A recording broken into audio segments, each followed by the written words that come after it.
Tuhan bersamamu. Dan bersama rohmu. Inilah Injil suci menurut Matius. Dimuliakanlah Tuhan. Sekali peristiwa datanglah Petrus kepada Yesus dan berkata, Tuhan, sampai berapa kali aku harus mengampuni saudaraku jika ia berbuat dosa terhadapku?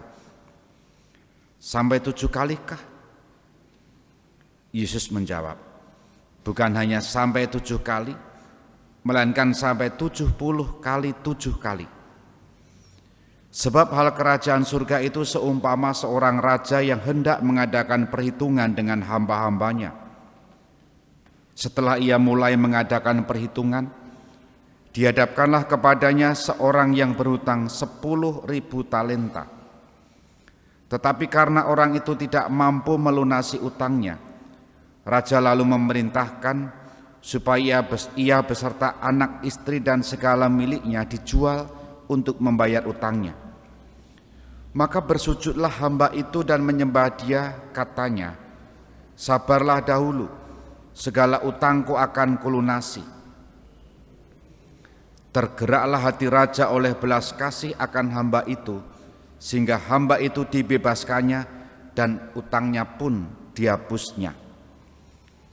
Tetapi ketika hamba itu keluar, ia bertemu dengan seorang hamba lain yang berhutang 100 dinar kepadanya. Kawan itu segera ditangkap dan dicekik, katanya, bayarlah utangmu. Maka sujudlah kawan itu dan minta kepadanya, sabarlah dahulu, utangku itu akan kulunasi. Tetapi ia menolak dan menyerahkan kawannya ke dalam penjara sampai semua utangnya ia lunasi. Melihat itu kawan-kawannya yang lain sangat sedih, lalu menyampaikan segala yang terjadi kepada tuan mereka. Kemudian raja memerintahkan memanggil orang itu dan berkata kepadanya, hai hamba jahat, seluruh utangmu telah kuhapuskan oleh karena engkau memohonnya. Bukankah engkau pun harus mengasihani kawanmu seperti aku telah mengasihi engkau? Maka marahlah tuannya dan menyerahkan dia kepada algojo sampai ia melunasi seluruh utangnya.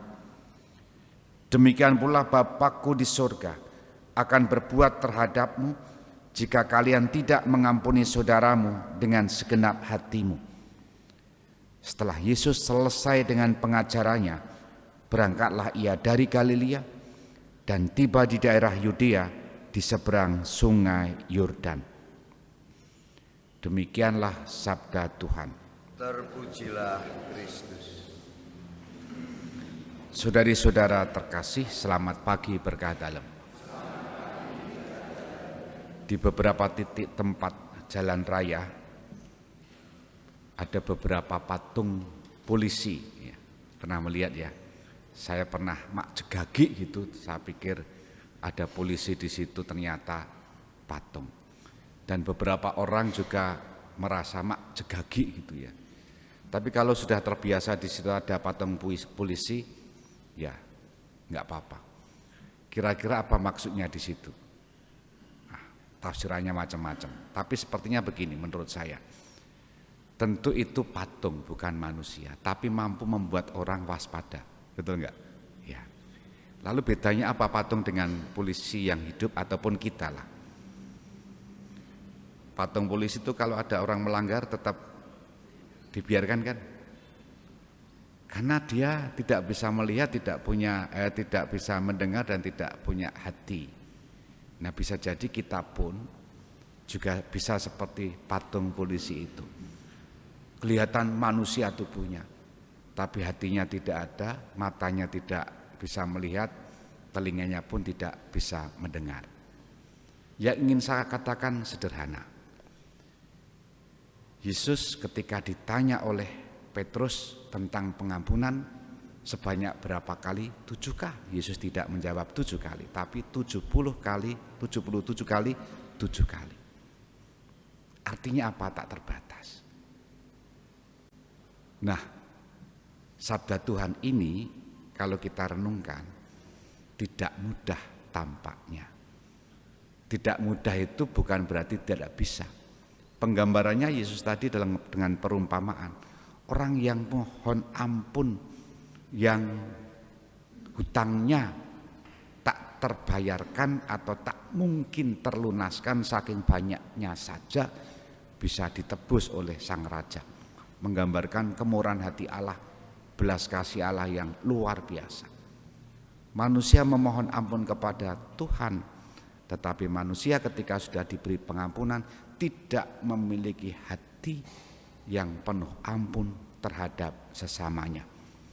Padahal dalam doa Bapa kami terkait pengampunan kita doakan di situ.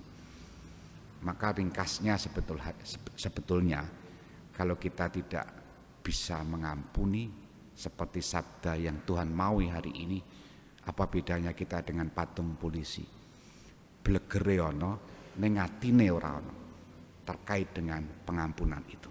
Kita hening sejenak.